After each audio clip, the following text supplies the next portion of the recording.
Rabindranath. Powered by AKD ঘি, কো-স্পন্সর্ড by আবরণ। নমস্কার, সুপ্রভাত। সবাইকে স্বাগত জানাই আরও একটি রবীন্দ্রসঙ্গীতের গানের সকালে। কারণ আজকের দিন যদি বলি, প্রত্যেকটা দিন আমাদের কাছে একটা বিশেষত্ব বহন তো করেই। তার সাথে সাথে যখন সকাল সেজে ওঠে রবীন্দ্রনাথ ঠাকুরের গানের সাজে, সেই সকাল একেবারে অন্যরকম। রবীন্দ্রনাথ ঠাকুরের গান এবং কবিতার যে বিপুল সম্ভার, সেই সম্ভারে আমরা সমৃদ্ধ। আজকে তেমনই দুজন শিল্পীকে আমরা একসাথে উপস্থাপনা করব। একজন গাইবেন এবং একজন কবিতা আবৃত্তি করবেন। তো বলি, প্রত্যেকে আমরা যারা রবীন্দ্র ভাবনায়, রবীন্দ্র চেতনায় জুড়ে থাকি, তাদের কাছে এই দুটো বিষয়কেই একসাথে পাওয়া আমাদের সকালটা আরও একটা অন্যরকম মাত্রা যোগ করে। আমাদের সঙ্গে বহুবার এসেছেন এই দুজন শিল্পী। স্বাগত জানিয়ে নেব কারা রয়েছেন। চলুন আপনাদেরকেও আলাপ করাবো। আপনাদেরও পরিচিত শিল্পী পত্রলেখা দাস, সঙ্গীত শিল্পী রয়েছেন। অনেক স্বাগত, সুপ্রভাত দিদি। নমস্কার। এবং বাচিক শিল্পী হিসেবে রয়েছেন চন্দন চক্রবর্তী। নমস্কার। নমস্কার। সুপ্রভাত চন্দনদা। সুপ্রভাত। ভালো আছেন?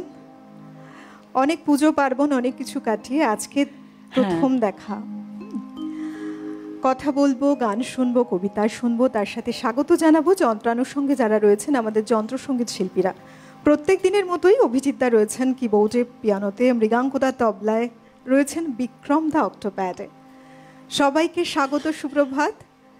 শব্দ, আলো, ক্যামেরায় যারা রয়েছেন প্রত্যেককে সুপ্রভাত জানাবো। PCR, MCR, total team work চলে আমাদের এই সময়, যাদের মাধ্যমে এই অনুষ্ঠান আপনাদের কাছে পৌঁছে যায়। প্রত্যেককে স্বাগত, সুপ্রভাত জানিয়ে আপনাদেরকে সঙ্গে নিয়ে চলুন শুরু করি আরও একটি নতুন সকালের যাত্রা রবীন্দ্রসঙ্গীত গানের সুরে এবং কবিতায়। প্রথমেই যাব গানে। আচ্ছা, পুজো পর্যায়ের একটা গান শুনি।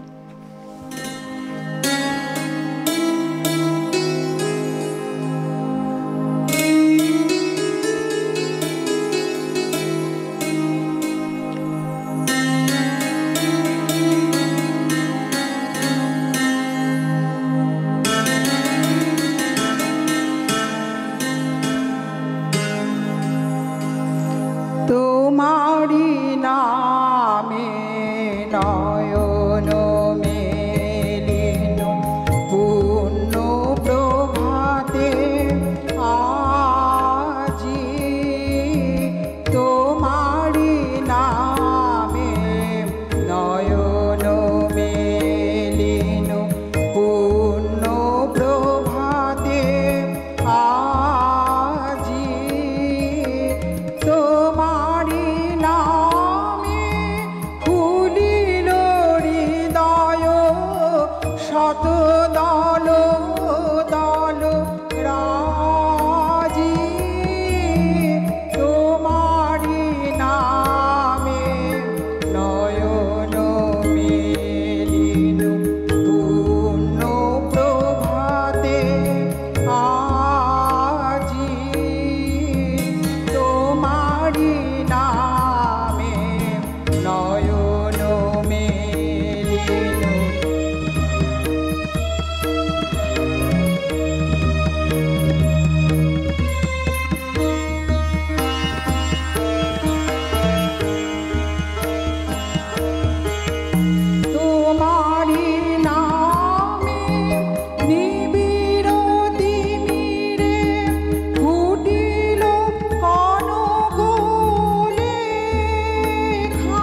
মুকুট মাঝি তোমারি নামে পূর্ব তোরণে খুলিল সিংহ দ্বার বাহিরিল রবি নবীন আলোকে দীপ্ত মুকুট মাঝি তোমারি নামে জীবন সাগরে জাগিল লহরী লীলা তোমারি নামে জীবন সাগরে জাগিল লহরী লীলা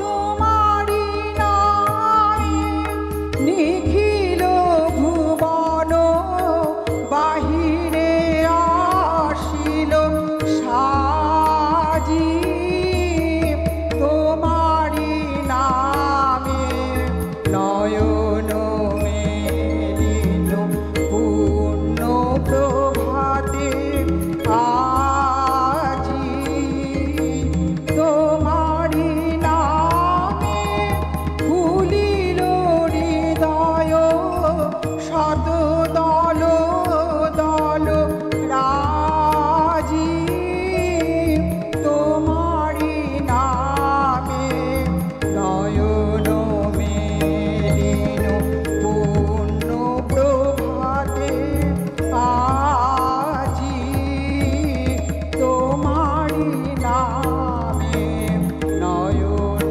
মেলিল।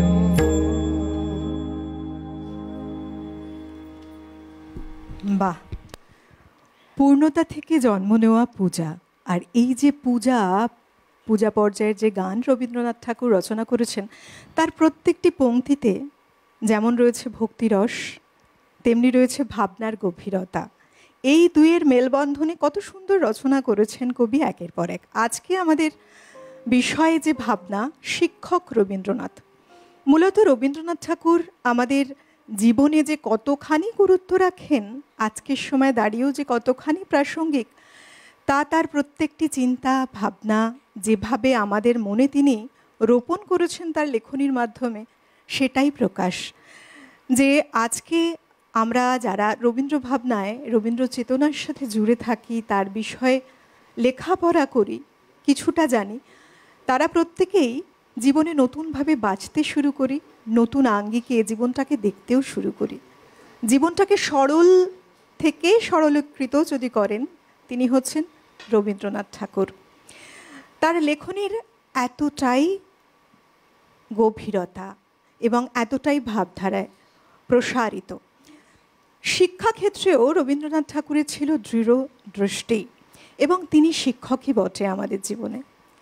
শুনবো, কথাও থাকবে, তবে এখন বাচিক শিল্পী চন্দনদার কাছে সরাসরি যাওয়া। কি শোনাবেন? আমি এখন শোনাবো কবিগুরু রবীন্দ্রনাথ ঠাকুরের কৃপণ।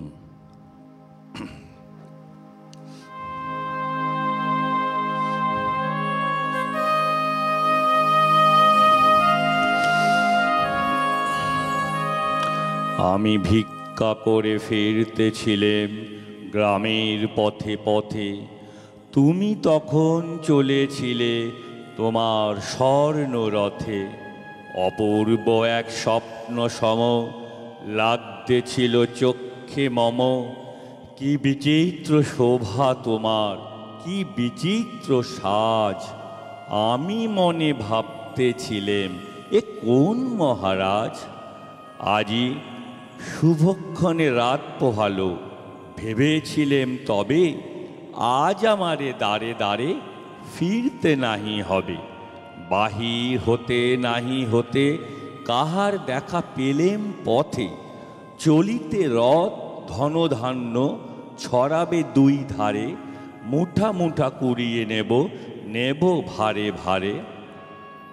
দেখি সহসা রথ থেমে গেল আমার কাছে এসে, আমার মুখপানে চেয়ে নামলে তুমি হেসে, দেখে মুখের প্রসন্নতা জুড়িয়ে গেল সকল ব্যথা। হেন খালি কিসের লাগি তুমি অকস্মাৎ, আমায় কিছু দাও গো বলে বাড়িয়ে দিলে হাত। মরি এ কি কথা রাজাধিরাজ, আমায় দাও গো কিছু, শুনে ক্ষণকালের তরে রইনু মাথা নিচু। তোমার কি বা অভাব আছে ভিখারি ভিক্ষুকের কাছে, এ কেবল কৌতুকের বসে আমায় প্রবঞ্চনা। ঝুলি হতে দিলেম তুলে একটি ছোট কণা, যবে পাত্রকানি ঘরে এনে উজাড় করি, এ কি ভিক্ষা মাঝে একটি ছোট সোনার কণা দেখি। দিলেম যা রাজ ভিখেরিরে, স্বর্ণ হয়ে এলো ফিরে, তখন কাঁদি চোখের জলে দুটি নয়ন ভরে। তোমায় কেন দিইনি আমার সকল শূন্য করে।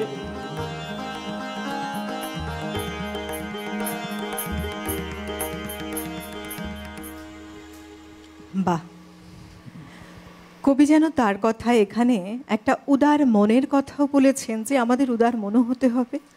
আবার এই যে কবির যে ভাবনা কতখানি, দেখুন এখানেও গুরুত্ব রাখে, তার প্রত্যেকটি পংক্তিতে ফুটে উঠেছে সে কথা, দানের কথা, উজাড় করে দেওয়ার কথা।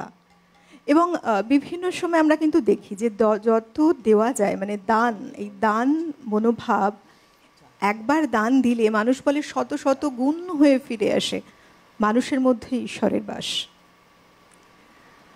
কিছু বলছিলেন? হ্যাঁ, আমি বলছি এই কবিতার সবচেয়ে বিশেষত্ব হলো যে মহারাজ, যে রাজা, সে উজ্জ্বল একটা ব্যক্তি, সে কিন্তু সেই লোকটাকেই সিলেক্ট করেছে যার মধ্যে কিছু নাই কিন্তু মনটা উদার। এত লোকের মধ্যে ওনাকেই বেছে নিয়েছে। কারণ রবীন্দ্রনাথের একটা কথা আছে, যার কাছে কিছু নাই তার কাছে সব কিছু আছে, যার কাছে সব কিছু আছে তার কাছে কিছুই নেই। সেই জন্য ওই যে নিঃস্ব লোকটা, তার মনটা খুব উদাস, সেই জন্য ওনার কাছে সামান্যটুকু চেয়ে নিয়েছে, যাতে ও দান করলে পুরোপুরি মুক্ত হয়ে একদম মানে মুখ্য লাভ করে। এই যে দানের কথা বলা হয়, দান কিন্তু মূলত যেটা মন থেকে দেওয়া হয় সেটাই প্রকৃত দান। অনেকে দান করে যে হ্যাঁ পুণ্যের জন্য দান, সেটা কিন্তু বিষয়টা আসলে তা নয়। সেটা সম্ভব যদি সেটা মন থেকে দান আসে, দেওয়ার ইচ্ছে আসে, কারোর জন্য কিছু করার ইচ্ছে আসে, সেই উদ্দেশ্যে করা হয়, তাহলেই সেটা প্রকৃত পুণ্য অর্জনেরও পথ। মনটা উদার থাকতে হবে, খোলা থাকতে হবে এবং দয়াপরায়ণ হতে হবে, সেই মনোভাব থাকতে হবে। স্বামীজি বলতেন স্বার্থপরতাই পাপ, নিঃস্বার্থপরতাই পুণ্য। এক কথায় বলে দিয়েছে যে যত অন্যের কথা চিন্তা করবে সে তত ঈশ্বরের কাছে যাবে, তার কাছে শান্তি, আনন্দ, ভক্তি এগুলো অমূল্য সম্পদ সে পাবে। আর যে টাকা পয়সা বাড়ি ঘর নিয়ে থাকবে সে অধঃপাতে যাবে। গানে যাই।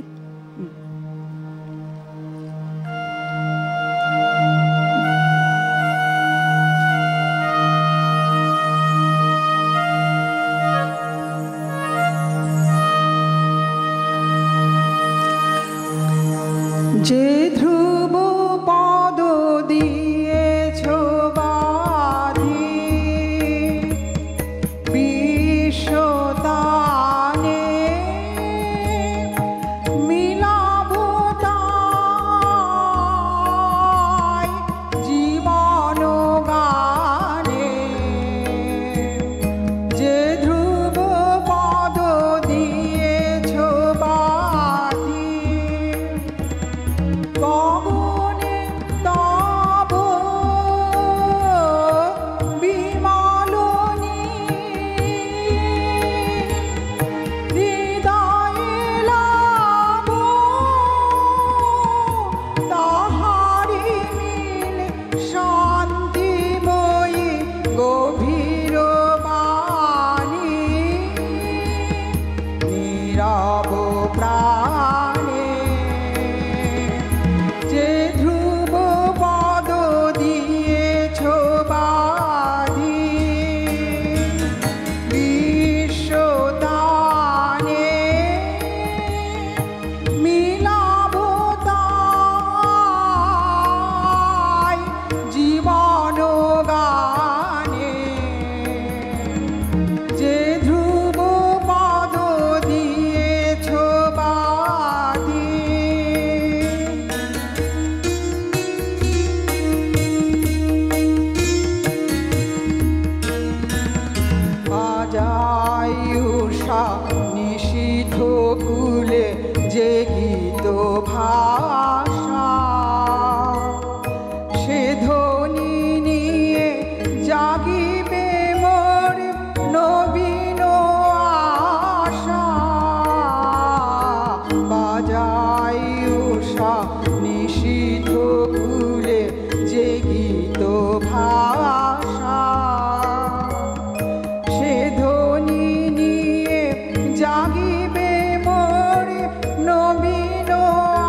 সন্ধ্যা মম সে সুরে যেন মরিতে জানে, যে ধ্রুব পদ দিয়েছ বাঁধি বিশ্বদানে,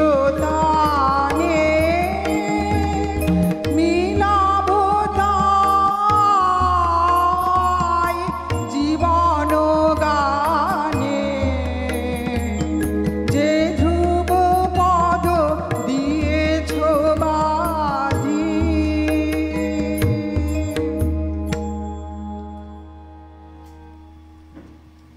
কবিগুরু বলেছেন রবীন্দ্রনাথ ঠাকুর তার মতে যে এই যে আমরা সর্বশিক্ষার কথা বলি, সর্বশিক্ষা মূলত আমাদের তথ্যই দেয় না, বরং আমাদের অস্তিত্বের সাথে সামঞ্জস্যপূর্ণ যে ভাবনা চিন্তা সমস্তটিকে যে বহিঃপ্রকাশ ঘটানোর মাধ্যম সেই শিক্ষা দান করে, সেটাই হলো সর্বোচ্চ শিক্ষা। এবং শিক্ষার ভাবনার ক্ষেত্রে কবিগুরুর হৃদয় ছিল একেবারে মুক্ত।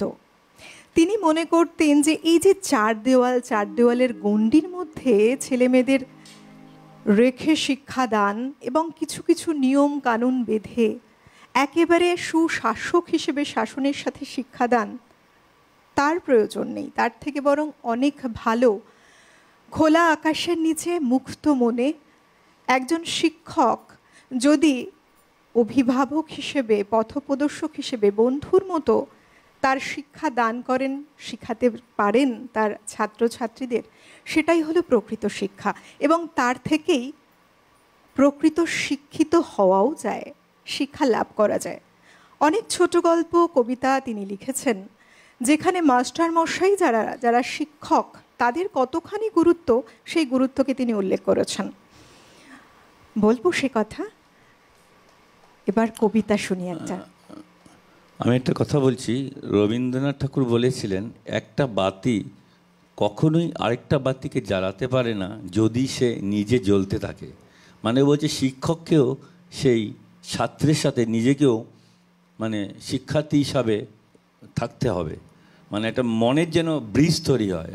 আমি যদি আমার সংসারে চিন্তা করি, পড়াতে যাই, ছাত্ররা তো কিউরিওসিটি নিয়ে জ্ঞান নেবার জন্য বসে আছে, আমি যদি অন্যদিকে মন থাকে তো স্টুডেন্টদের সাথে টিচারের সাথে বন্ধনটা হবে কি করে, তাই না? একেবারে প্রকৃত অর্থেই তাই। কারণ শিক্ষককে সব থেকে বেশি ভাবনা সেটা ভাবতে হয় তিনি কিন্তু একটা ছাত্র বা ছাত্রীর জীবনের পথ দেখিয়ে নিয়ে চলছেন। আবার রবীন্দ্রনাথ বলেছেন যে ওই বিদ্যালয়ে ঘরে বই পড়ে যা শিক্ষা হয় তার চেয়ে যদি সংগ্রামে যায়, আঘাত খায়, মানে পরিশ্রম করে, তার মধ্যে যে জ্ঞানটা আসে সেটা কাজের।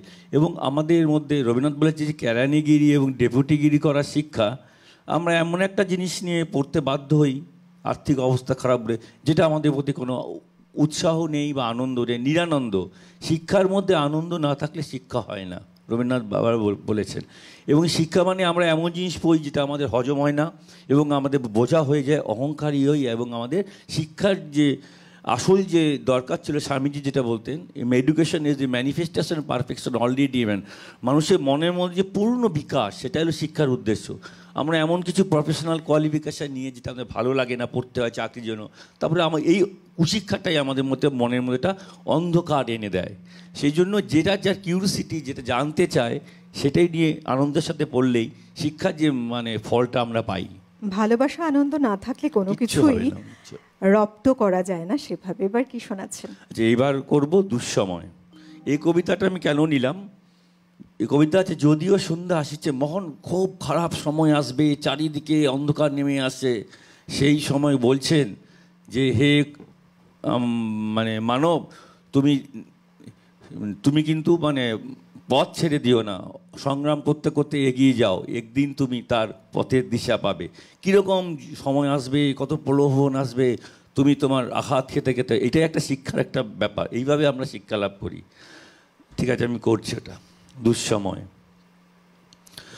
যদিও সন্ধ্যা আসিছে মন্দ মন্থরে, সব সঙ্গীত গেছে ইঙ্গিতে থামিয়া, যদিও সঙ্গী নাহি অনন্ত অম্বরে, যদিও ক্লান্তি আসিছে অঙ্গে নামিয়া, মহা আশঙ্কা জপিছে মৌন মন্তরে, দিক দিগন্ত অবগুণ্ঠনে ঢাকা, তবু বিহঙ্গ ওরে বিহঙ্গ মোর, এখনই অন্ধ বন্ধ করো না পাখা। এ নহে মুখর বনমর্মর গুঞ্জিত, এ যে অজাগর গরজ সাগর ফুলিছে। এ নহে কুঞ্জ কুন্দ কুসুম রঞ্জিত, ফেন হিল্লোলে কলকল্লোলে দুলিছে। কোথারে সে তীর ফুল পল্লব পুঞ্জিত, কোথারে সে নীর, কোথা আশ্রয় শাখা, তবু বিহঙ্গ ওরে বিহঙ্গ মোর, এখনই অন্ধ বন্ধ করো না পাখা। এখনো সম্মুখে রয়েছে সূচির সরোবরী, ঘুমায় অরুণ সুদূর অস্ত অচলে, বিশ্বজগৎ নিঃশ্বাস বায়ু সম্বরী, স্তব্ধ আসনে প্রহর গণিছে বিরলে। সবে দেখা দিল অকুল তিমির সন্তরী, দূর দিগন্তে ক্ষীণ শশাঙ্ক বাঁকা, ওরে বিহঙ্গ ওরে বিহঙ্গ মোর, এখনই অন্ধ বন্ধ করো না পাখা। ঊর্ধ্ব আকাশে তারাগুলি মেলি অঙ্গুলি, ইঙ্গিত করি তোমা পানে আছে চাহিয়া, নিম্নে গভীর অধীর মরণ উচ্ছলি, শত তরঙ্গে তোমা পানে উঠে ধাইয়া। বহুদূর তীরে কারা ডাকে বাঁধি অঞ্জলি, এসো এসো সুরে করুণ মিনতি মাখা। ওরে বিহঙ্গ মোর, এখনই অন্ধ বন্ধ করো না পাখা। ওরে ভয় নাই নাই স্নেহ মোহ বন্ধন, ওরে আশা নাই আশা শুধু মিছে ছলনা, ওরে ভাষা নাই নাই বৃথা বসে ক্রন্দন, ওরে গৃহ নাই নাই ফুল সেজ রচনা। আছে শুধু পাখা আছে মহানভ অঙ্গন, উষা দিশাহারা নিবিড় তিমির আঁকা। ওরে বিহঙ্গ মোর, এখনই অন্ধ বন্ধ করো না পাখা। বাহ! প্রত্যেকটা কবিতা, প্রত্যেকটা গান, প্রত্যেকটার মধ্যেই কিন্তু শিক্ষামূলক বিভিন্ন বার্তা রয়েছে এবং মানুষ কিভাবে চলবেন জীবনে সেই বার্তাও রয়েছে। আমরা যদি দেখি শিক্ষাবিদ হিসেবে কবিগুরু রবীন্দ্রনাথ ঠাকুরকে, একজন শিক্ষক হিসেবে কবিগুরু রবীন্দ্রনাথ ঠাকুরকে, তাহলে বরং বলা ভালো যে শিক্ষক রবীন্দ্রনাথ ঠাকুর বলতে তাকেই বোঝায় শিক্ষাবিদ হিসেবে রবীন্দ্রনাথ ঠাকুরের যে ভূমিকা ও যে দর্শন, তাকে, যিনি প্রচলিত ব্রিটিশ ঔপনিবেশিক শিক্ষা ব্যবস্থার তীব্র বিরোধিতা করেছিলেন এবং একটি মানবিক, সৃজনশীল ও প্রকৃতিভিত্তিক শিক্ষা ব্যবস্থার প্রবর্তন করেছিলেন। তিনি বিশ্বাস করতেন যে শ্রেণীকক্ষের চার দেওয়ালের মধ্যে শিক্ষা সীমাবদ্ধ থাকা একেবারেই উচিত নয়। তাই তিনি শান্তিনিকেতনে খোলা আকাশের নিচে, গাছের নিচে ক্লাস নিতেন, যাতে শিক্ষার্থীরা প্রকৃতির সংস্পর্শে থেকে শিখতে পারে। তিনি শিশুদের উপরে অতিরিক্ত চাপ, কঠোর শৃঙ্খলা আরোপের ঘোর বিরোধী ছিলেন।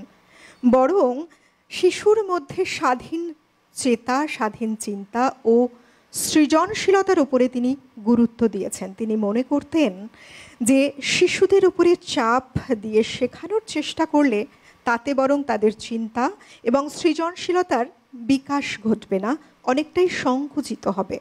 শিল্পকলা, সঙ্গীত, নাটক ও হস্তশিল্প তার পাঠ্যক্রমের অবিচ্ছেদ্য অঙ্গ ছিল।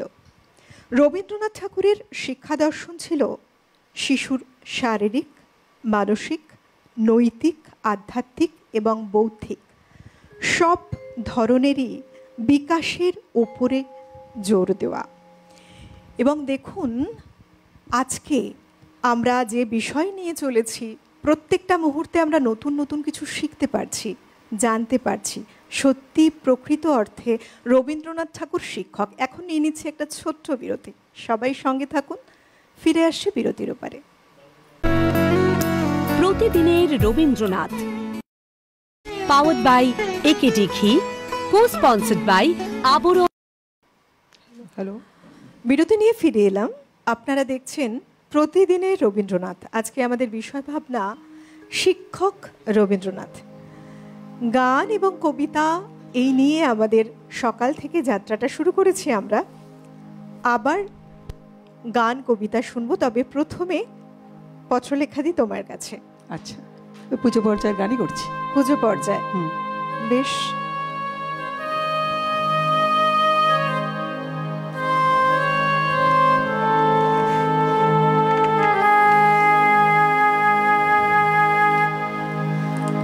নিকটে দেখিব তো মারে পড়েছি বাসনা মনে, নিকটে দেখিব তো মারে পড়েছি বাসনা মনে, নিকটে দেখিব তোমারে, চাহিব না চাহিব না হে দূর দূরান্তর গগনে, নিকটে দেখিব তোমারে, দেখিব তোমারে গৃহ মাঝারে, জননী স্নেহে ভাতৃপ্রেমে, দেখিব তোমারে গৃহ মাঝারে, জননী স্নেহে ভাতৃপ্রেমে, শত সহস্র মঙ্গল বন্ধনে, নিকটে দেখিব তোমারে করেছি বাসনা মনে,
সুন্দর। রয়েছেন বন্ধু। নমস্কার, সুপ্রভাত। নমস্কার, সুপ্রভাত। আমি আশিস সাহা, নিউ টাউন, কলকাতা থেকে বলছি। স্বাগত আশিসদা, বলুন। বলছি আজকে প্রোগ্রাম খুব সুন্দর হচ্ছে, শিল্পীর প্রোগ্রাম ধন্যবাদ। খুব সুন্দর হচ্ছে। যদি গ্রাম ছাড়া ওই রাঙামাটির পথ এই গানটা যদি করা যায় ভালো লাগবে। আশিসদা ভালো আছেন? প্রোগ্রাম খুব সুন্দর হচ্ছে। হ্যাঁ, ভালো আছি, এবং সবাই খুব খুব সুন্দর হচ্ছে প্রোগ্রাম। আচ্ছা, চেষ্টা করছি। ঠিক আছে, ছাড়বো। সঙ্গে থাকুন। অনেক ধন্যবাদ আপনাকে। বেশ কিছু গানের সিলেকশন নিয়ে তো রয়েছেন আজকে পত্রলেখারি, হ্যাঁ। তবুও চেষ্টা যদি করব। সম্ভব হয় নিশ্চয়ই শোনাবেন আপনার পছন্দের গান। এবার চন্দনদা কিছু বলবেন বলছিলেন। হ্যাঁ, আমি বলছিলাম রবীন্দ্রনাথ ঠাকুরকে বলা হয়েছিল যে বিজ্ঞান কি সাধনা দরকার। তো রবীন্দ্রনাথ বলছেন আমি কবিতা লিখতে পারি, কিন্তু সবসময় বিজ্ঞানের বই নিয়েই পড়াশোনা করি। এবং ওনার যে আনসার্টেনিটি প্রিন্সিপাল যা ছিল হাইজেনবার্গের, তো সেটা কিন্তু সলভ করেছিলেন রবীন্দ্রনাথ ঠাকুর। জোড়াসাঁকো ঠাকুর বাড়িতে উনি এসেছিলেন হাইজেনবার্গ, তারপর ওনার সাথে কথা বলার পরেই সেটা আবিষ্কার হয়েছিল। এবং তাছাড়া উনি বলতেন শিক্ষা কোনো দেশই সম্পূর্ণভাবে স্কুল হইতে হয় না, এবং মানুষের শক্তি যেখানে বৃহৎভাবে উদ্যমশীল সেখানেই তাহার বিদ্যা তাহার প্রকৃতির সঙ্গে মেশে। মানুষকে ভুল করিতে না দিলে মানুষকে শিক্ষা করিতে দেওয়া হয় না। সকল দিকে খর্ব করিয়া ভালো মানুষের জেলখানায় চিরদিন কারাদণ্ড বিধান রাখিব, ততক্ষণে ভাগ্যবিধাতার বদান্যতায় কোনো স্থায়ী উপকার হইবে বলিয়া আশা করিতে পারি না। এবং আরও বলেছে চেষ্টা করাই অপরাধ, যেমন আছে তেমনই থাকিব। কোনো প্রাণবান জিনিসকে এমন কথা বললে তাতে শিক্ষা লাভ হয় না। আমরা পরের হুকুম মানিয়া চলিব, কোনো প্রতিবাদ করিব না। এই শিক্ষার মাধ্যমে অ্যাটলিস্ট প্রকৃত যে জ্ঞান সেটা আসা অসম্ভব। কবিগুরু বলতেন তার ভাবনায় যে এই যে পুঁথিগত যে বিদ্যা, তার তিনি কোনোদিনও পক্ষপাতী কিন্তু ছিলেন না। শুধুমাত্র পুঁথিগত বিদ্যা নয়, বরং তিনি বিশ্বাস করতেন হাতে কলমে যে কাজ, তার মাধ্যমে অর্জিত জ্ঞান এবং বিতর্ক কিংবা আলোচনা, এই বিতর্ক আলোচনার মাধ্যমে যে শিক্ষা লাভ হয়, জ্ঞান লাভ হয়, তাকে তিনি প্রাধান্য দিয়েছেন। তো রবীন্দ্রনাথ একটা ঘটনা বলছি, উনি নিজে বলে গেছেন। তো আমেরিকার বিদেশ থেকে একটা যন্ত্র এনেছে, জল তোলার যন্ত্র, শান্তিনিকেতনে। উনি আশা করে আছে সব ছেলেরা জানবে, দেখবে এটার ভিতরে কীভাবে কাজ করে। কিন্তু দেখা গেলো একটা বাঙালি ছেলে তার ধারে কাছে গেল না, একটা নেপালি ছেলে গিয়ে ওখানে গিয়ে খুলে খুলে সব দেখছে।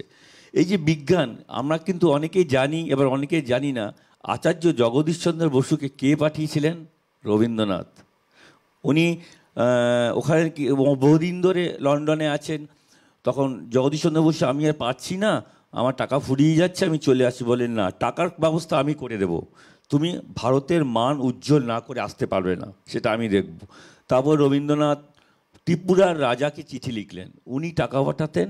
তারপর রবীন্দ্রনাথ সব টাকা দিয়ে আচার্য জগদীশচন্দ্র বসুকে যখন মানে খুব সাফল্য লাভ করলো, তখন বলল এটা হলো ব্রিটিশের মুখের মধ্যে একটা যোগ্য জবাব যে ভারতীয়রা আমরা বিজ্ঞানে পিছিয়ে নেই। এবং সেটা একটা ঘটনা। এবং সবাই, অনেকেই আমরা জানি না যে আচার্য জগদীশচন্দ্র বসু কী আবিষ্কার করেছিল। সবাই বলে গাছের প্রাণ, কিন্তু না, রবীন্দ্রনাথের চিঠিপত্রতে আচার্য জগদীশচন্দ্র বসু লেখাতে পাই এই যে ইট, কাঠ, লোহা, পাথর, যে সলিড পদার্থ আছে তার মধ্যেও প্রাণ আছে, সেও ব্যথা পায়। একেবারেই তার ভাবনাটা একেবারে অন্যরকম। যেটা আমাদের মুনি ঋষিরা বলেছে, সর্বভূতে ব্রহ্ম দর্শন, সব ব্রহ্ম, অদ্বৈত বা যে বাদ যেটা, সেটাই আচার্য জগদীশচন্দ্র প্রমাণ করেছিলেন। সত্যি তাই। মানে তিনি যে বিশ্বভারতী স্থাপন করেছিলেন, সেখানেও প্রাচ্য এবং পাশ্চাত্যের যে মেলবন্ধন, সেই যে একটা মেলবন্ধন ঘটানোর এক বড় উদ্দেশ্য ছিল তার, সেটা পূরণও হয়েছে। সেখানে শিক্ষা ব্যবস্থা সম্পূর্ণ আলাদা ছিল। ভ্রাতৃত্বের বন্ধনে আবদ্ধ হোক সবাই, এবং এই যে বিভিন্ন বিদেশি স্বদেশি ব্যাপারটা নয়, সবার মধ্যে যে একটা মেলবন্ধন, সংস্কৃতির আদান প্রদান, এটাই চেয়েছিলেন তিনি তার সেই সৃষ্টির মধ্যে দিয়ে। কবিতা শুনব। আমি এখন করব লিপিকা কাব্যগ্রন্থের থেকে একটি দিন।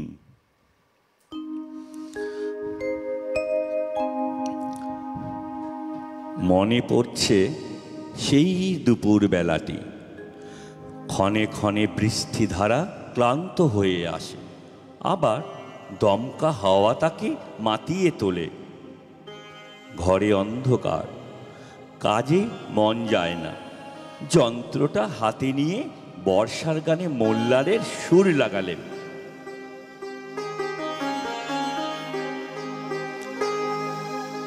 পাশের ঘর থেকে একবার সে কেবল দুয়ার পর্যন্ত এলো, আবার ফিরে গেল, আবার একবার বাইরে এসে দাঁড়ালো, তারপর ধীরে ধীরে ভিতরে এসে বসলো। হাতে তার সেলাইয়ের কাজ ছিল, মাথা নিচু করে সেলাই করতে লাগলো। তারপরে সেলাই বন্ধ করে জানলার বাইরে ঝাপসা গাছগুলোর দিকে চেয়ে রইল। বৃষ্টি ধরে এলো, আমার গান থামলো। সে উঠে চুল বাঁধতে গেল। এইটুকু ছাড়া আর কিছুই না। বৃষ্টিতে গানেতে অকাজে আঁধারে জড়ানো কেবল সেই একটি দুপুরবেলা। ইতিহাসের রাজা বাদশার কথা, যুদ্ধ বিগ্রহের কাহিনী সস্তা হয়ে ছড়াছড়ি যায়, কিন্তু একটি দুপুরবেলার ছোট একটু কথার টুকরো দুর্লভ রত্নের মতো কালের কৌটোর মধ্যে লুকোনো রইল। দুটি লোক তার খবর জানে।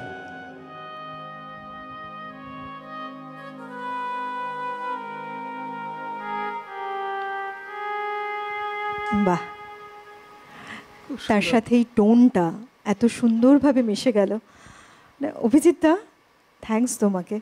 একটা অন্যরকম আবহ তৈরি করেছে মৃগাঙ্কদা, বিক্রমদা, অভিজিৎদা। প্রত্যেক দিন সকালটাকে একটা অন্য মাত্রা যোগ করেন তাদের এই ইনস্ট্রুমেন্টের মাধ্যমে। কি গান শোনাচ্ছ? এবার একটি প্রেম পর্যায়ের গান।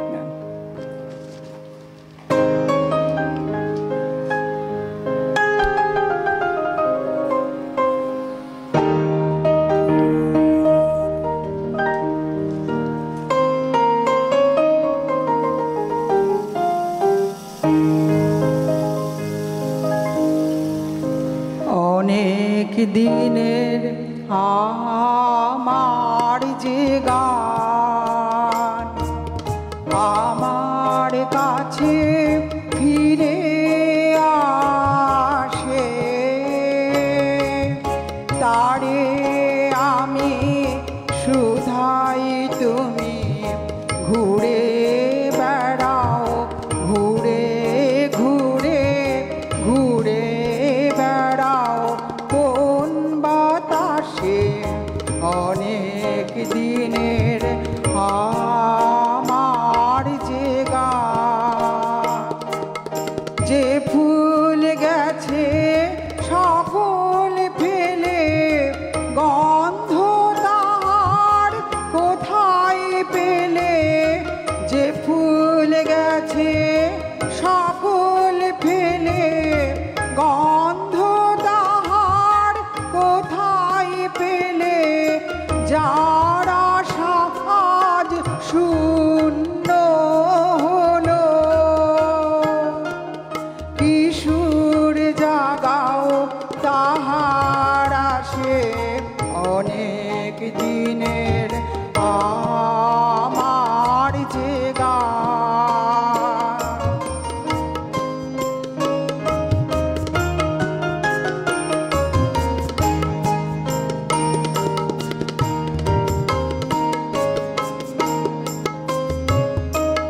সকল গৃহ হারালো যার, সকল গৃহ হারালো যার।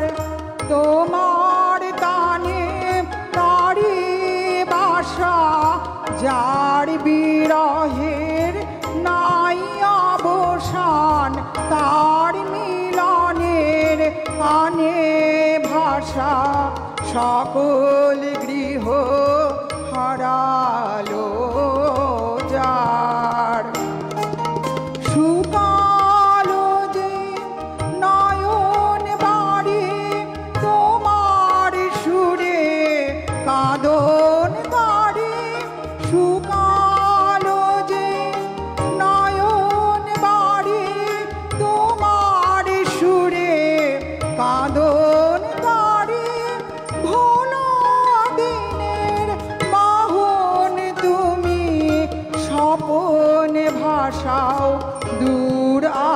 আসে অনেক দিনের আমার যে গান আমার কাছে ফিরে আসে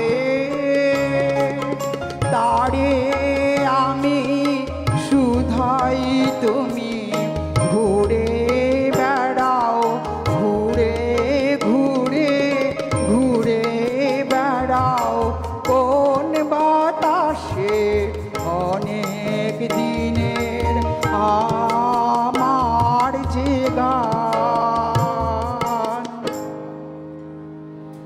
বাহ, ফিরবো, তবে বন্ধু রয়েছেন। নমস্কার, সুপ্রভাত।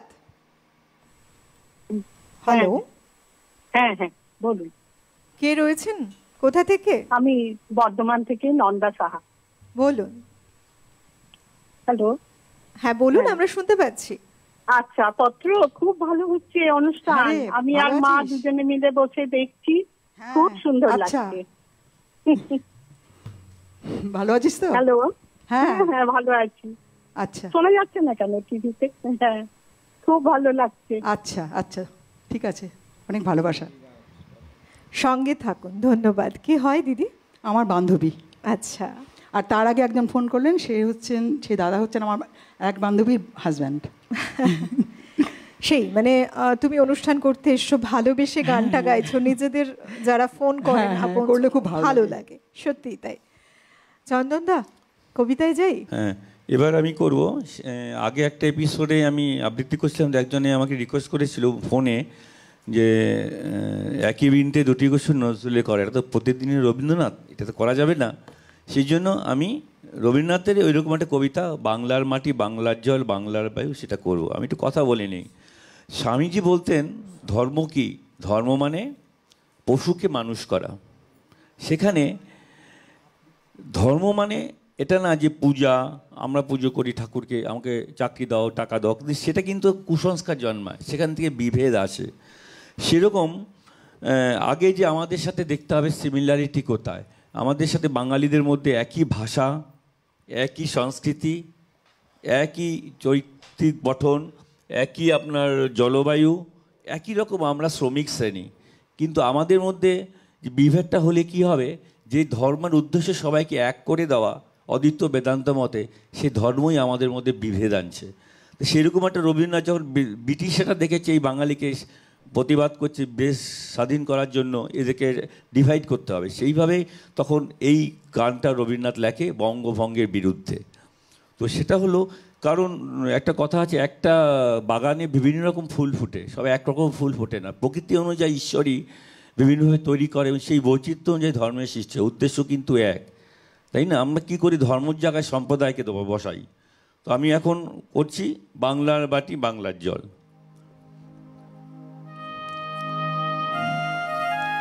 বাংলার মাটি বাংলার জল বাংলার বায়ু বাংলার ফল, পুণ্য হোক পুণ্য হোক পুণ্য হোক হে ভগবান। বাংলার ঘর বাংলার হাট বাংলার বন বাংলার মাঠ, পূর্ণ হোক পূর্ণ হোক পূর্ণ হোক হে ভগবান।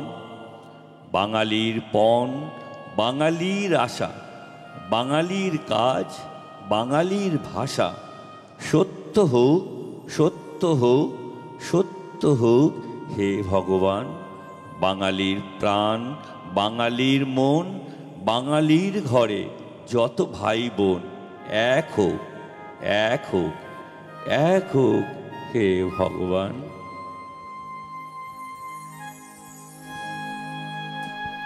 টেলিকলার্স রয়েছেন। নমস্কার, সুপ্রভাত। হ্যাঁ হ্যালো, আমি বাসন্তী চক্রবর্তী বলছি কৈখালি থেকে। বলুন। পত্রলেখার গান খুব ভালো লাগছে।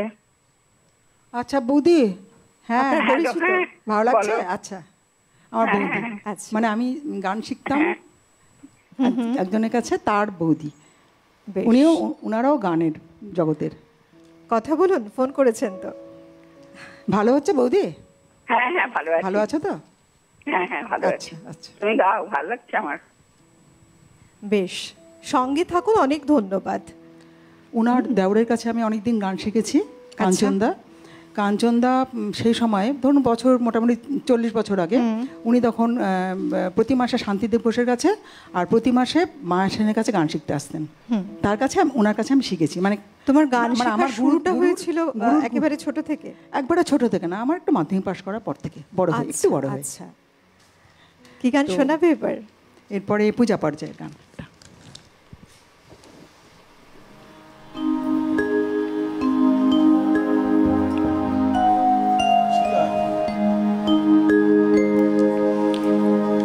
একটি নমস্কারে প্রভু, একটি নমস্কারে, একটি নমস্কারে প্রভু, একটি নমস্কারে, সকল দেহ লুটিয়ে পড়ুক তোমারি সংসারে, একটি নমস্কারে প্রভু, একটি নমস্কারে, ঘন শ্রাবণ মেঘের মতো রসের ভারে নম্র নত, ঘন শ্রাবণ মেঘের মতো রসের ভারে নম্র নত, একটি নমস্কারে প্রভু, একটি নমস্কারে, সমস্ত মন পড়িয়া থাক তব ভবন দ্বারে, একটি নমস্কারে প্রভু, একটি নমস্কারে।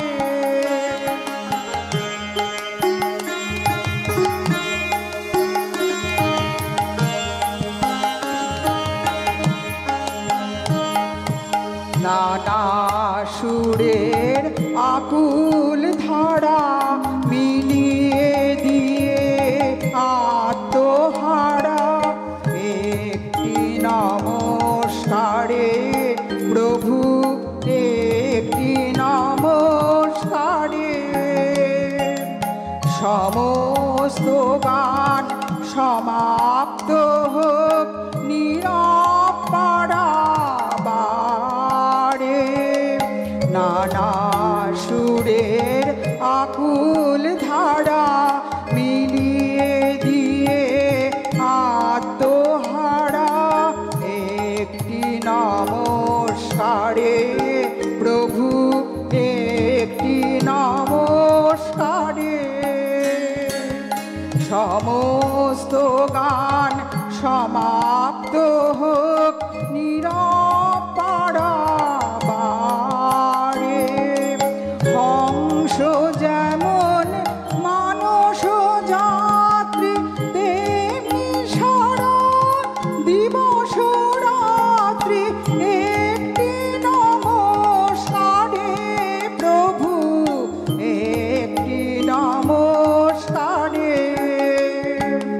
সমস্ত প্রাণ উড়ে চলুক মহামরণ পারে, একটি নমস্কারে প্রভু, একটি নমস্কারে, সকল দেহ লুটিয়ে পড়ুক তোমারি সংসারে, একটি নমস্কারে প্রভু, একটি নমস্কারে। বাহ, দাদা আপনার কাছে আসি, কবিতা শুনবো, তারপরেই বিরতিতে যাব। আচ্ছা, হ্যালো, আমি এখন করব বিপদে মরি রক্ষা করো কবিতাটা।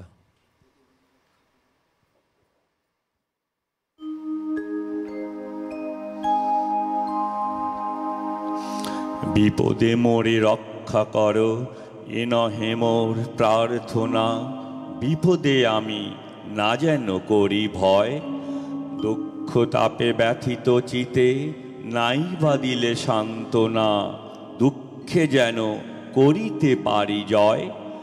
সহায় মোর না যদি জুটে, নিজের বল না যেন টুটে, সংসারেতে ঘটিলে ক্ষতি, লোভিলে শুধু বঞ্চনা, নিজেরও মনে না যেন মানি ক্ষয়। আমারে তুমি করিবে ত্রাণ, এ নহে মোর প্রার্থনা, তরিতে পারি শকতি যেন রয়।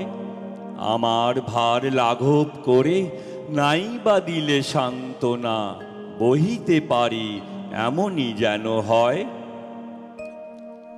নম্র শিরে সুখের দিনে তোমারে মুখ লইব চিনে, দুঃখের রাতে নিখিল ধরা যেদিন করে বঞ্চনা, তোমারে যেন না করি সংশয়।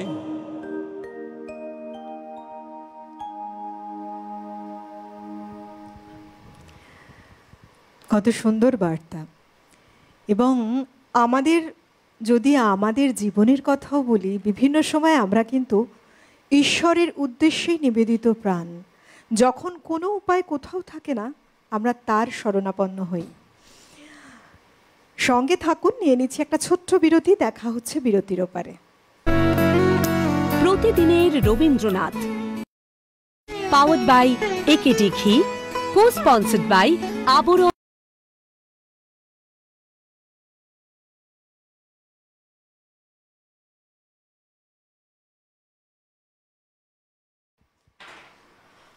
বিরতি নিয়ে ফিরে এলাম। আপনারা দেখছেন প্রতিদিনের রবীন্দ্রনাথ। আজকের বিষয় শিক্ষক রবীন্দ্রনাথ। শিক্ষক হিসেবে রবীন্দ্রনাথ ঠাকুর আমাদের জীবনে যে কতখানি গুরুত্বপূর্ণ, আমরা প্রত্যেকটা মুহূর্তে সেটা অনুভবে পাই, অনুভূতিতে পাই। আমাদের জীবনে চলা বলা, জীবনশৈলী সব কিছু শেখানো বোধহয় সম্পূর্ণ অনেকটাই কারণ তিনি। গানে যাই? আচ্ছা, আর একটা প্রেম পর্যায়ে গান।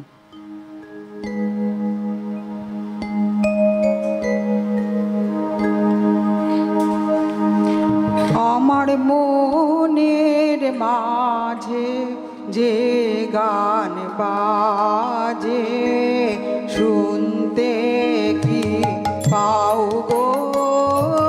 মনের মাঝে যে গান বাজে, আমার চোখের পরে আভাস দিয়ে,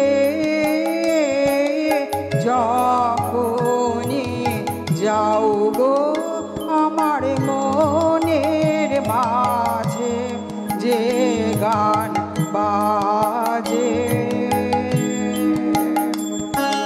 রবির কিরণ নাই যে টানি, ফুলের বুকের শিশির খানি।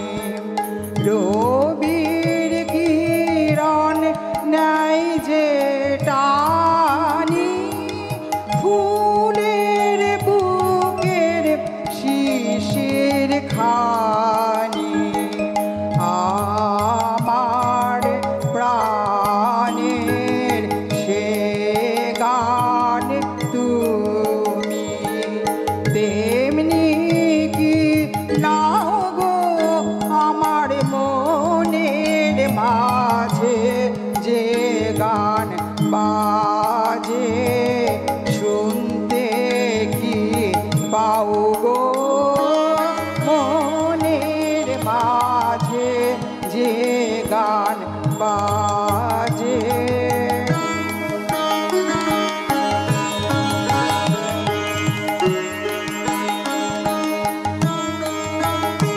আমার উদাস হৃদয় যখন আসে, বাহির পানে আপনাকে যে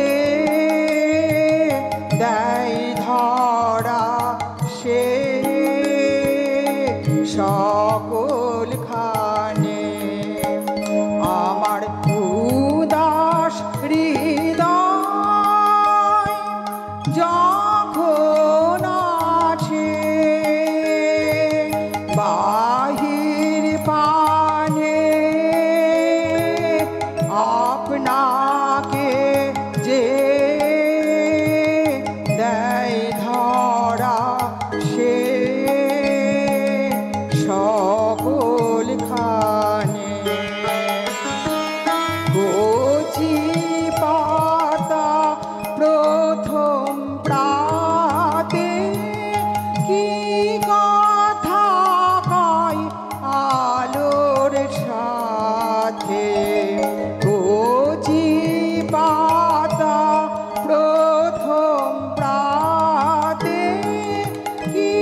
মনের মাঝে যে গান বাজে শুনতে কি পাও গো মনের মাঝে যে গান বাজে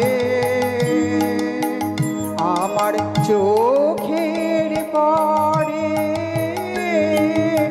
আভাস দিয়ে যখনই যাও গো আমার মনের মাঝে যে গান বাজে শুনতে কি পাও গো মনের মাঝে যে গান বাজে।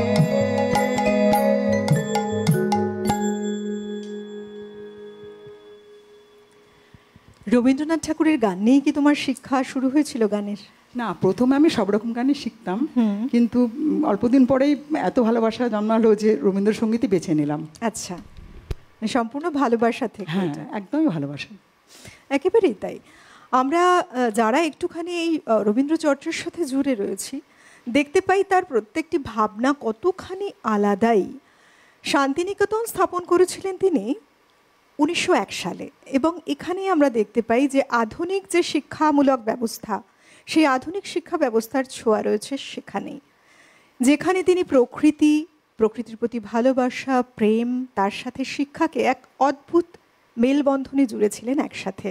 ছাত্রদের মনে প্রথিত করেছিলেন তেমনই সব শিক্ষা, যে শিক্ষা মূলত বাস্তবে চলতে গেলে প্রয়োজন, আবার নিজেকে ভালো রাখতে গেলেও প্রয়োজন। প্রকৃতির সাথে একটা অঙ্গাঙ্গিভাবে জুড়ে রয়েছে যে সম্পর্ক, সেই নারীর টানকেও তিনি বুঝতে শিখিয়েছিলেন। মানে তিনি তো বিশ্বাস করতেন মন থেকেই যে শিক্ষা মানে শুধুমাত্র আমরা যে বই পড়ে কিছু শিখলাম সেটা নয়, বরং তার থেকে অনেক বেশি শিক্ষা তখনই লাভ সম্ভব, বিভিন্ন রকম উদ্ঘাটন যে শক্তি সেটা তখনই সম্ভব যদি আমরা মর্মে উপলব্ধি করি কোনো শিক্ষামূলক বিষয়কে, তাহলে অনেক সুন্দর হয় সৃষ্টি। রয়েছেন বন্ধু, নমস্কার, সুপ্রভাত। হ্যালো। হ্যাঁ, আমি মালদা মোথাবাড়ি থেকে বলছি, সুদর্শন দাস। বলুন। আমি ম্যাডামের ছাত্র। হ্যাঁ, সুদর্শন দাস। ম্যাডাম কেমন আছেন? হ্যাঁ, ভালো আছি। আচ্ছা। তুমি ভালো আছো তো সুদর্শন? হ্যাঁ, ভালো আছি ম্যাডাম। অনেকদিন পরে দেখলাম, ভালো লাগছে আপনাকে। আচ্ছা আচ্ছা, ভালো থেকো। হ্যাঁ, আপনার ইচ্ছা মতন গান করেন, আমি আমার রিকোয়েস্ট থাকবে সুন্দর করে গান শুনবো আমি। আচ্ছা, ঠিক আছে, বেশ, আপনি সঙ্গে থাকুন। আপনার শিক্ষিকা গাইছেন একের পর এক, সকাল থেকে আমাদের অনুষ্ঠান শুরু হয়েছে, বহু গান পরিবেশন করেছেন, সঙ্গে থাকুন। অনেক ধন্যবাদ। কিন্তু এবার আমরা একটু কবিতাতে যাই। আমি এখন লিপিকা কাব্যগ্রন্থের থেকে পট কবি সেটা করব, রচনাটা পট।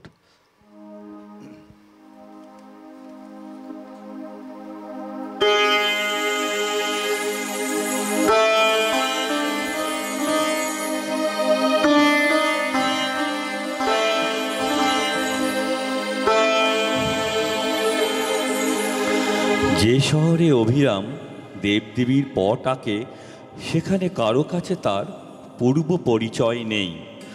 সবাই জানে সে বিদেশি, পট আঁকা তার চিরদিনের ব্যবসা।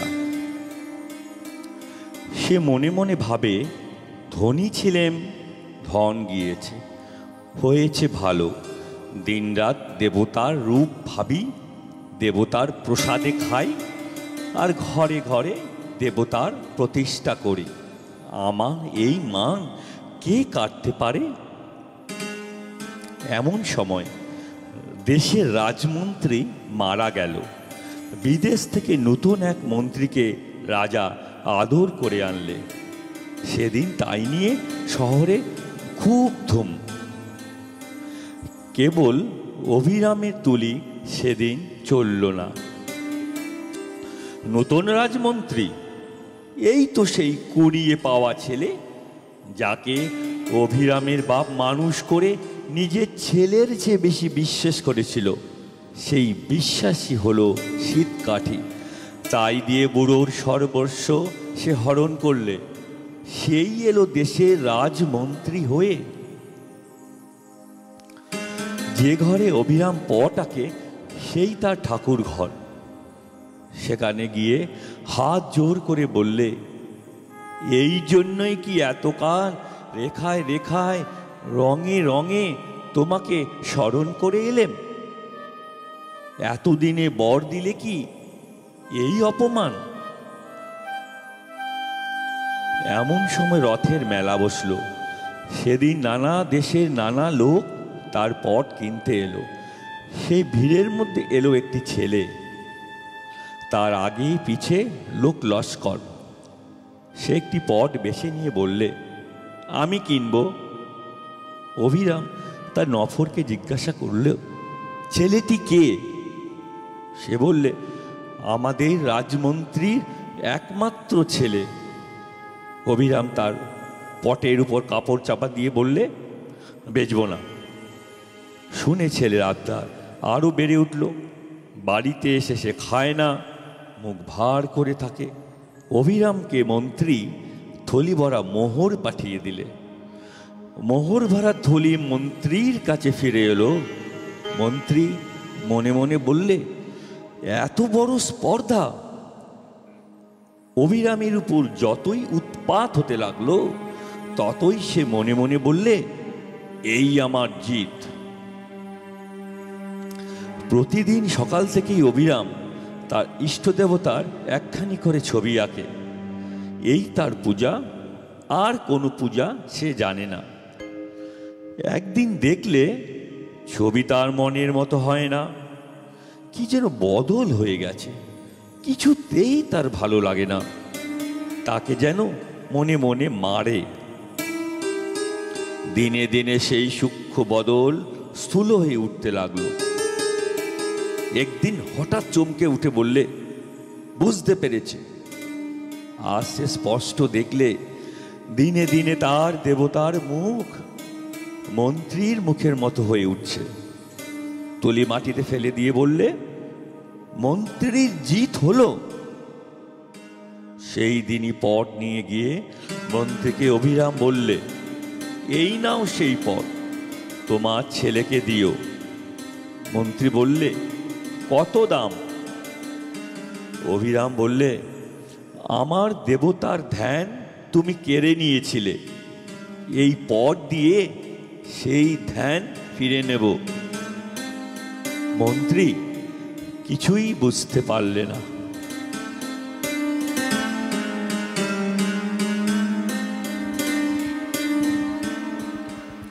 এই কবিতাটা কিন্তু ভীষণ স্বল্পশ্রুত কবিতার মধ্যে, এবং এই যে কবিতা, বেশ কিছু কবিতা আমাদের নতুন করে যেন ভাবায় অনেক কিছু, গুরু অর্থ রয়েছে।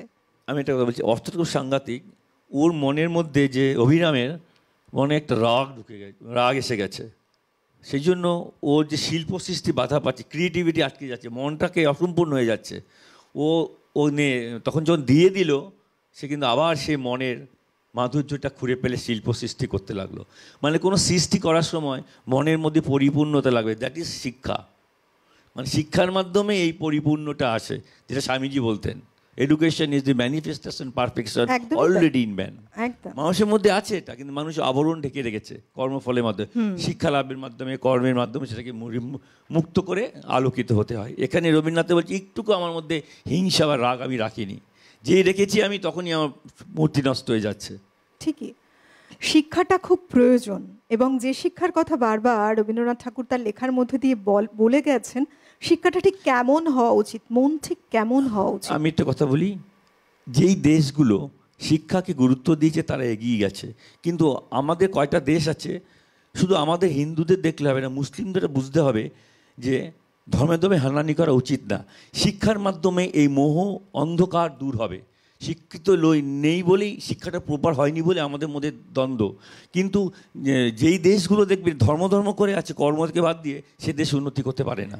এই যে মহামানব যারা রয়েছেন আমাদের, কাজী নজরুল ইসলাম, রবীন্দ্রনাথ ঠাকুর থেকে শুরু করে বহু মহামানব কিন্তু ঐক্যের কথা বলেছেন বারবার, জাতি ধর্ম নির্বিশেষে সবার মধ্যে ঐক্যের কথা বলেছেন।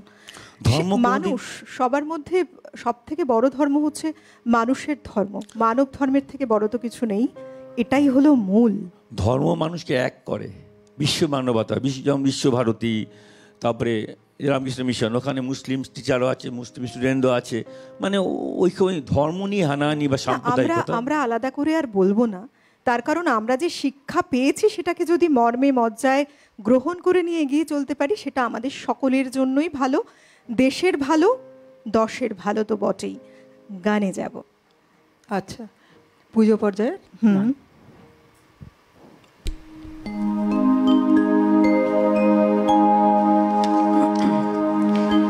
তুমি যে আমারে চাও আমি সে জানি,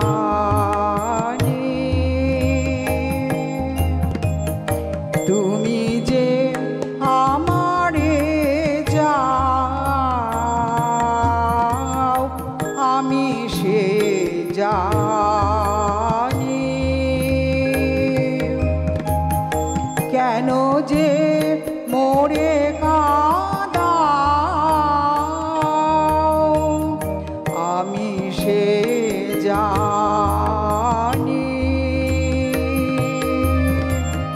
তুমি যে আমারে চাও আমি সে জানি, এ আলোকে এ আধারে কেন তুমি আপনারে, এ আলোকে এ আধারে কেন তুমি আপনারে ছায়া খানি দিয়ে ছাও আমি সে জানি,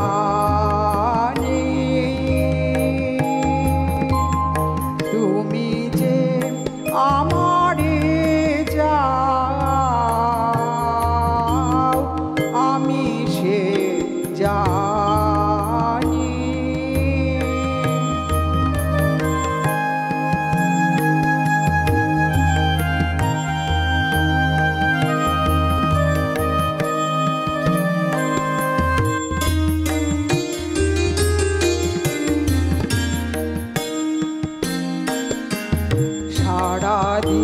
সারাদিন নানা কাজে কেন তুমি নানা সাজে, কত সুরে ডাক দাও আমি সে জানি, সারাদিন নানা কাজে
জানি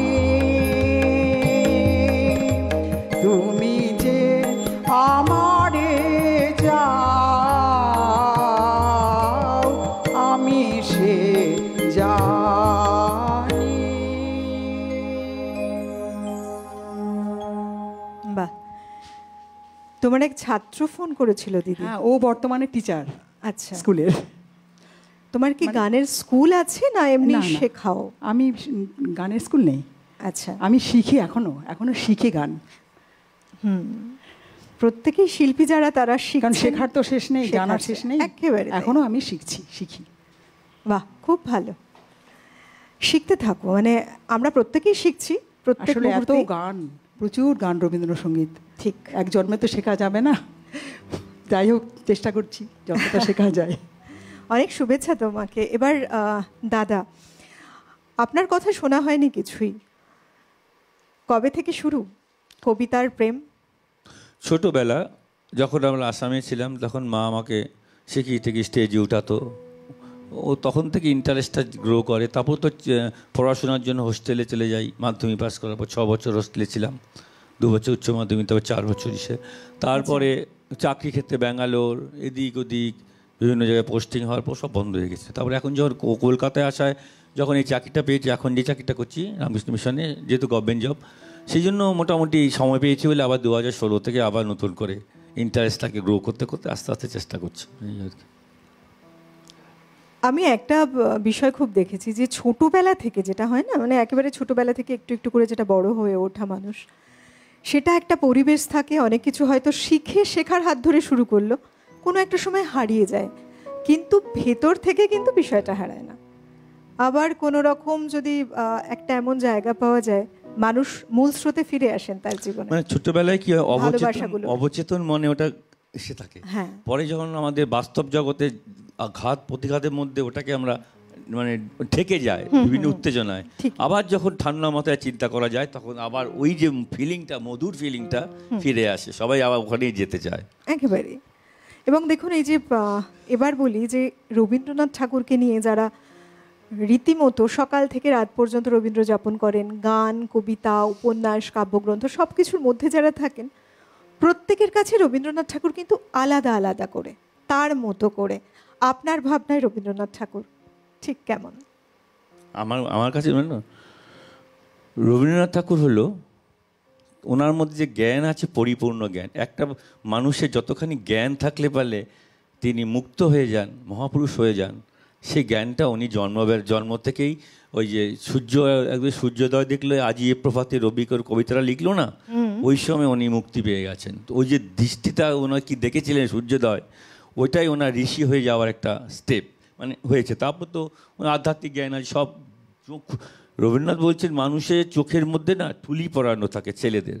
তো রবীন্দ্রনাথ এমন একটা লোক, জ্ঞানের খুলি খুলে গেছে, জগৎটাকে অন্য জগতে দেখতো। সে মিষ্টি ভালোবাসা, কোনো আসক্তি নেই, লোভ নেই, মানে মানুষের মধ্যে যতগুলো গুণ থাকা দরকার সে গুণ ওনার ঈশ্বরের আশীর্বাদ হিসাবে পেয়েছেন।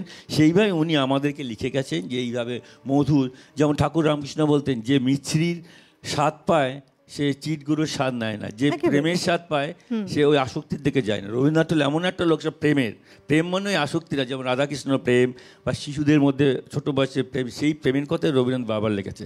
একজন প্রেমিক মানে সে সম্পূর্ণ জ্ঞানী, এটা জ্ঞান না হলে প্রেম হয় না। এবং আধ্যাত্মিকতা যদি বলি, আধ্যাত্মিকতা, প্রেম বলতে আমরা যে রাস্তাঘাটা থেকে ওই প্রেম না, সে প্রেম হলো মানে কি বলে প্ল্যাটোনিক লাভ বলে বিদেশিরা। এই প্রেম রাধাকৃষ্ণের যেমন প্রেম, সেটা আমরা বাজে চোখে দেখি, যারা বাজে ছেলেরা, যে ভালো ছেলে সে ভালো চোখে দেখবে, যে যেমন রবীন্দ্রনাথকে সেইভাবে দেখে। তো রবীন্দ্রনাথ বলেছে ভালো জিনিস বুঝতে গেলেও যোগ্যতা লাগে, ভালো জিনিস মানে আনন্দ পেতে গেলেও যোগ্যতা না থাকলে হয় না, সেটাই আর কি। পটলেখাদির কাছেও একটু শুনি, তোমার কাছে রবীন্দ্রনাথ ঠাকুর? আসলে আমি তো গানই বেশি করি, তো গানের মাধ্যমে ওনাকে সব রকম পরিস্থিতিতে পেয়েছি, সুখে দুঃখে সব পরিস্থিতিতে উনি এসে দাঁড়িয়েছেন পাশে, এবং সেভাবে আমার ছাত্রীদেরকেও সেভাবে শিক্ষা দেওয়ার চেষ্টা করেছি, বলার চেষ্টা করেছি। এইভাবেই উনি আমার পাশে এখনও মানে আছেন। এই যে শিক্ষক রবীন্দ্রনাথ আমরা বলছি, ছাত্রদের কাছে রবীন্দ্রনাথ ঠাকুর ভীষণ প্রিয় একজন শিক্ষক ছিলেন। তার কারণ তার যে শেখানোর যে শৈলী, যেভাবে তিনি শেখাতেন এবং যেভাবে মিশে যেতেন, তিনি প্রত্যেকটি মানুষের যেন মনকে খুব ভালো করে পড়তে পারতেন উপলব্ধিতে। হেমেন্দ্রনাথ ঠাকুর ছিলেন রবীন্দ্রনাথ ঠাকুরের দাদা। এই যে সেজদা, তার হাত ধরে তার শিক্ষা শুরু হয় এবং নানা রকম ভাবে যে তার শিক্ষার যে ভাবধারা, সেখান থেকে কিন্তু হাতে খড়ি হয় দাদার হাত ধরেই। আর ঠাকুর পরিবার একটা সাংস্কৃতিক ঘেরাটোপে, মানে মনের যে ভাবধারা, তেমনই একটা ঘেরা পরিবার সেই ঠাকুর পরিবার। সেই পরিবারে বেড়ে ওঠা রবীন্দ্রনাথ ঠাকুর, তার মধ্যে, তার সৃষ্টির মধ্যে আমরা বারবার এমন কিছু প্রতিচ্ছবি দেখি যা আমাদের মুগ্ধ করে রাখে এবং আমাদের জীবনের সঙ্গে প্রত্যেকটা মুহূর্তের সাথে প্রত্যেকটি বিষয় অঙ্গাঙ্গিভাবে জুড়ে থাকে। তাই তিনি আমাদের প্রাণের ঠাকুর, আমাদের শিক্ষক রবীন্দ্রনাথ ঠাকুর। কবিতায় যাব। আমি এখন করব আফ্রিকা কবিতাটা রবীন্দ্রনাথ ঠাকুরের। বেশ, আজকে যেহেতু আমরা কবিতায় শেষ যাচ্ছি, অনেক ধন্যবাদ জানাবো আপনাকে, ধন্যবাদ জানাবো দিদি তোমাকে। হ্যাঁ, তোমাকেও ধন্যবাদ, আর অনেক শুভেচ্ছা তোমাদের দুজনের জন্য। আপনাকেও ধন্যবাদ। আর আচ্ছা। অভিজিৎ মৃগাঙ্ক আর বিক্রম, ওদের আচ্ছা, তাছাড়া সবাইকেই ধন্যবাদ। সবাই ভালো থেকো। আমি প্রথমে অলকা দিকে আমার শুভেচ্ছা জানাই, শ্রদ্ধা জানাই, এবং পত্রলেখার দিকে আমার শ্রদ্ধা এবং শুভেচ্ছা জানাই। আচ্ছা। অভিজিৎ দা, মৃগাঙ্ক দা, বিক্রম দা এবং সমস্ত ক্যামেরাম্যান এবং সমস্ত ইলেকট্রিশিয়ানদের এবং সমস্ত দর্শককে আমি শুভেচ্ছা জানাই। অনেক ধন্যবাদ আপনাদের দুজনকেই। সেই সঙ্গে ধন্যবাদ জানাবো যন্ত্রানুষঙ্গে যারা রয়েছেন, আমাদের যন্ত্রসঙ্গীত শিল্পীরা প্রত্যেককে ধন্যবাদ জানাবো। আমাদের অল ওভার টেকনিক্যাল টিম যারা রয়েছে তাদের প্রত্যেককেই, শব্দ, আলো, ক্যামেরা সবাই যারা জুড়ে রয়েছেন, পিসিআর, এমসিআর থেকে শুরু করে প্রত্যেকটি মানুষ, অনেক একটা বড় কর্মযজ্ঞ চলতে থাকে এই অনুষ্ঠানের পেছনে। তাই যারা জুড়ে আছেন প্রত্যেককে ধন্যবাদ জানিয়ে সর্বোপরি আপনাদেরকে ধন্যবাদ জানাবো। আপনারা ভালোবেসে আমাদের সঙ্গে জুড়ে রয়েছেন, এটা আমাদের পরম প্রাপ্তি। খুব ভালো থাকুন প্রত্যেকে। চলুন আজকের অনুষ্ঠানের শেষ কবিতায় যাব, চন্দনদার কাছে সরাসরি। উদ্ভ্রান্ত সেই আদিম যুগে স্রষ্টা যখন নিজের প্রতি অসন্তোষে নতুন সৃষ্টিকে বারবার করেছিলেন বিধ্বস্ত, তার সে অধরে যে ঘন ঘন মাথা নাড়ার দিনে রুদ্র সমুদ্রের বাহু প্রাচী ধরিত্বের বুকের থেকে ছিনিয়ে নিয়ে গেল তোমাকে আফ্রিকা, বাঁধলে তোমাকে বনস্পতি নিবিড় পাহারায়, কৃপণ আলোর অন্তঃপুরে, সেখানেই নিভৃত অবকাশে তুমি সংগ্রহ করছিলে দুর্গমের রহস্য, চিনছিলে জল, স্থল, আকাশে দুর্বোধ সংকেত, প্রকৃতির দৃষ্টি অতীত জাদু মন্ত্র জাগাচ্ছিল তোমার চেতনাতীত মনে, বিদ্রুপ করছিলে ভীষণকে বিরূপের ছদ্মবেশে, শঙ্কাকে চাচ্ছিলে হার মানাতে, আপনাকে উগ্র করে বিভীষিকার প্রচণ্ড মহিমায় তাণ্ডবের দ্বন্দ্বভী নিনাদে। হায় ছায়াবৃতা কালো ঘোমটার নিচে অপরিচিত ছিল তোমার মানব রূপ, উপেক্ষার আবিল দৃষ্টিতে এলো ওরা লোহার হাত করি নিয়ে, নখ যাদের তীক্ষ্ণ তোমার নেকড়ের চেয়ে এলো মানুষ ধরার দল, গর্বে যারা অন্ধ তোমার সূর্যহার অরণ্যের চেয়ে, সভ্যের বর্বর লোভ নগ্ন করল আপন নির্লজ্জ মানুষতা, তোমার ভাষাহীন ক্রন্দনে বাষ্পাকুল অরণ্য পথে পঙ্কিল হল ধুলি তোমার রক্তে অশ্রুতে মিশে, দস্যু পায়ের কাটামারা জুতোর তলায় বিভৎস কাদার পিণ্ড চির চিহ্ন দিয়ে গেল তোমাদের অপমানিত ইতিহাসে। সমুদ্র পাড়ে সেই মুহূর্তে তাদের পাড়ায় পাড়ায় মন্দিরে বাজছিল পূজার ঘণ্টা, সকালে সন্ধ্যায় দয়াময় দেবতার নামে শিশুরা খেলছিল মায়ের কোলে, কবির সঙ্গীতে বেজে উঠেছিল সুন্দরের আরাধনা।